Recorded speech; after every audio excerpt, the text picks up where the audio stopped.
Turning to the increasingly wacky world of sports, yet more gender-bending transanity is occurring on the playing field. Namely, a transgender woman won a cycling race in which all his competitors were natural-born women. Good golly, Miss Molly, how'd that happen?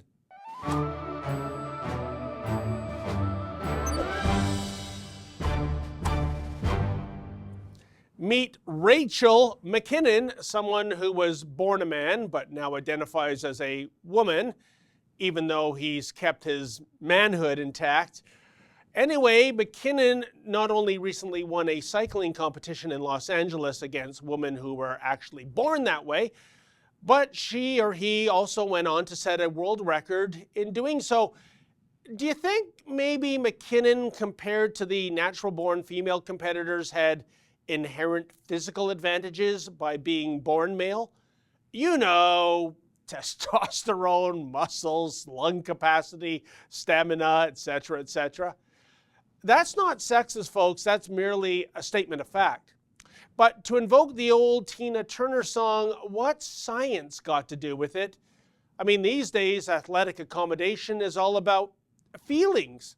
That means coddling trans athletes who amount to barely a percent of the general population. Indeed, get this, last month, U Sports, the organization that governs intercollegiate athletics in Canada, quietly rolled out a new official policy for transgender student athletes.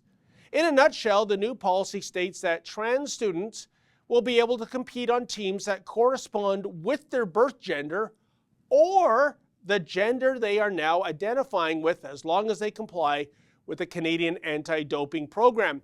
Translation: if Max, that 350-pound bearded weightlifter, currently identifies as Maxine, presto, he must be allowed to pump iron with the ladies.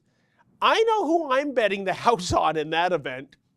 Look, even if you're a die-hard crusader for trans rights, does any reasonable person think this policy is fair to women, as in those who were actually born female? And yet, look at the sheer chutzpah of Mr. McKinnon in winning that cycling event. Quote, "We cannot have a woman legally recognized as a trans woman in society and not be recognized that way in sports.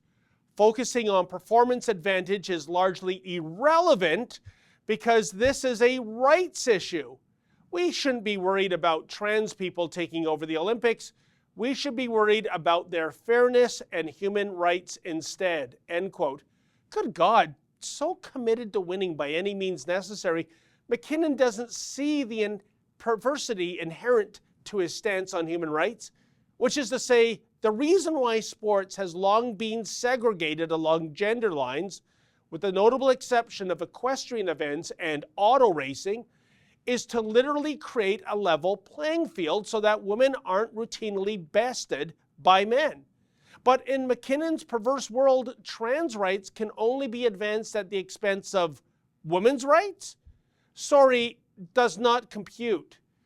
Bottom line, McKinnon's not a world-class champ, but rather a world-class chump, a cheater, thanks to biology, and now the athletic organizations that should be blowing the whistle on such cheaters are instead protecting them, and to think it's all due to political correctness as opposed to fairness.